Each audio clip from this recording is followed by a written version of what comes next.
I didn't really feel overwhelmed, to be honest. Partly because even though my company is Japanese owned, enough people are fluent in English, especially my boss, that it made it not that difficult. There's also a fair amount of people from other countries working there. Okay. So I fit in with that group of people like right away. I mean, there's 800 architects in my building itself, plus other buildings associated with the company. So like instantly I was in that expat community within my company. Maybe it would have been more difficult if I, moved to another country that was more dissimilar, like Madagascar or something, you know what I mean? Yeah. Or if I had moved to Sapporo, or Hiroshima. Then not that I've ever been to either of those places, but Tokyo is international enough that I wouldn't say it was that challenging that way. The benefit of going to a large company is that there's a lot of expats. The bad side of that is expats come and go. Yeah, that's right. Yeah. So it's like a revolving door in many ways. So a lot of those people who I was friends with through my company initially, most of them are no longer here in Japan, unfortunately.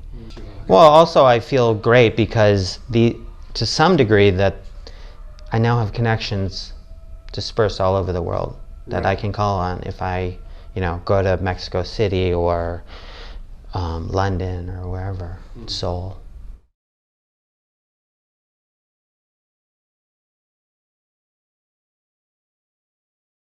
Yeah, I mean, obviously initially it was like, it's like, oh, you're just like looking around and you're like, oh, everything's different. And then you kind of, life takes over and you get more used to certain things. But in general, I would say there's still things that excite me, surprise me about Tokyo and Japanese culture. What kind of things?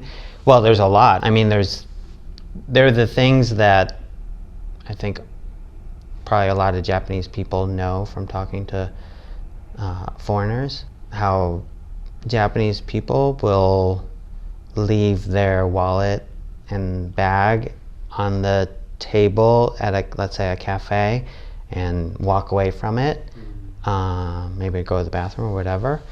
In comparable big cities, I don't think, at least in America, you would do that. And other expats that I'm friends with that we talk about this, they have the same thing. Yeah. Of course, in certain parts of America, it's not a problem.